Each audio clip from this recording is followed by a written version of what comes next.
就係乜嘢咧？6章34節就話，之前就話唔好好似外邦人咁嚇，即係關注吃什麼喝什麼，先求他的國和他的義。跟住有一句結束㗎，喺和合本就話不要為明天憂慮，因為明天自有明天嘅憂慮，一天的難處一天當就夠了。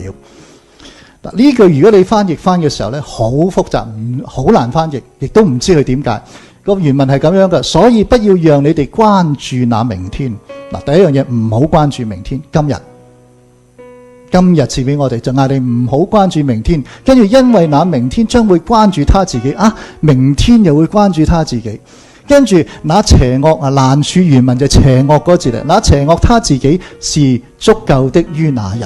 嗱，好複雜嘅，就咁睇呢個咁嘅翻譯咧，好難明。但係如果你跟翻呢啲嘅典故，跟翻上文下理，你大概咧會得到一個咁嘅意思，就係話唔好關注明天，等明天自己關注明天。總之你唔好關注明天啊！如果嗰日已經足夠嘅話，你走去再關注明天呢，咁就成為邪惡啦。箴言30章第8節呢，有一個咁樣嘅禱告，佢求你呢，使虛假同埋謊言呢遠離我，使我不貧窮也不富足，賜給我需要嘅飲食啦，係嘛？恐怕我飽足不認你，說耶和華是誰呢？又恐怕我貧窮就偷竊，以致褻瀆我神嘅名。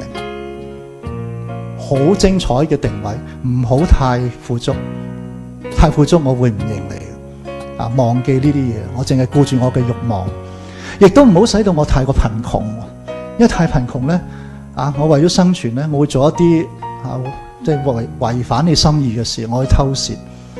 唔好因為咁樣嚟到讓我去得罪你，褻瀆我神嘅名。祈禱係一個生命嘅定位嚟㗎，係提醒自己應該有嘅價值取向，係天國嘅價值大過物質嘅價值啊，係今日嘅需用大過明日嘅欲求。係幫補窮人以致沒有窮人，亦都係唔因物質缺乏而喪掉對神價值嘅忠誠。係主禱文幫我哋去定翻呢個位，因為我哋今日所身處嘅世界完全同呢啲價值相違背，我哋亦都以嗰種嘅價值為我哋最高嘅價值啊！萬國嘅榮華都喺你面前，我哋一日係咁追求呢啲嘢咯，係嘛？追求最高嘅呢啲所謂嘅價值，但係而家點啊？主禱文幫你從呢啲咁樣嘅價值拉翻嚟啊，係要咁樣定位啊，唔好追求嗰啲外邦人嘅嘢，因為成個世界都係外邦嘅世界。